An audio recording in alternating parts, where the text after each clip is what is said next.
Essex, a helping hand with your land. Hi, David from Essex here with today's 3-Minute Thursday. Today we're going to talk about some helpful hints and tricks that'll help you with your sprayers out in the field.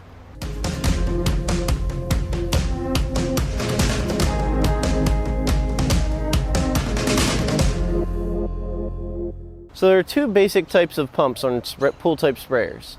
One is going to be a centrifugal PTO pump driven by your PTO shaft on your tractor. Another is going to be a hydraulic pump driven by the hydraulics on your tractor.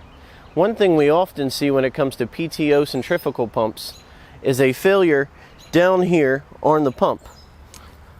The main cause of that is that there's a grease zerk here that isn't greased very often. So we've already removed the shields here so we can show you where that grease zerk is.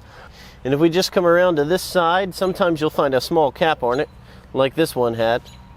But right here is going to be your grease zerk. If you put some grease in that, you keep your pump going nice and strong. So we're standing here in front of a brand new 2019 Fast Big Wheel 750 pool type sprayer. Sometimes what you'll find is that your nozzles will start to leak even after you've shut the boom off. Now these are no drip triplet nozzle bodies, which means as soon as you shut off your flow to the boom, that these should stop dripping. But sometimes they don't. And why is that? Well, over here we have a little bit of a pressure regulator, if you will. So these guys are pressure regulated up to 10 psi.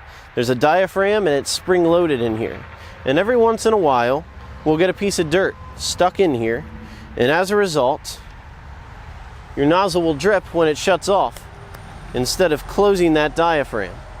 So simply take it out, pop out the diaphragm, blow it out, clean it out, put it back in, screw it tight, and you should be good to go. Sprayers are equipped with electric ball valves. The nice thing about electric ball valves is they're very easy to install and uninstall from your sprayer. So if you have a 5-section sprayer and 4 other sections are spraying but one is not, you could have a ball valve problem. It's very simple. You pull a pin, you unhook the wiring harness from the back of the ball valve, and you can swap this ball valve out on your section that isn't spraying with one of your other ball valves. And if that section now starts to spray, you know you have a bad ball valve, and you can get a simple fix in a matter of a couple minutes and be back in the field. So that'll do it for this week's 3-Minute Thursday. If you're in the market for a new sprayer, if you need some parts or need some service help, if you need some technical assistance and just have some questions, feel free to give us a call at 800-222-3373 or visit us online at Essex.com. Very easy to Today we're going to talk about some let's start over.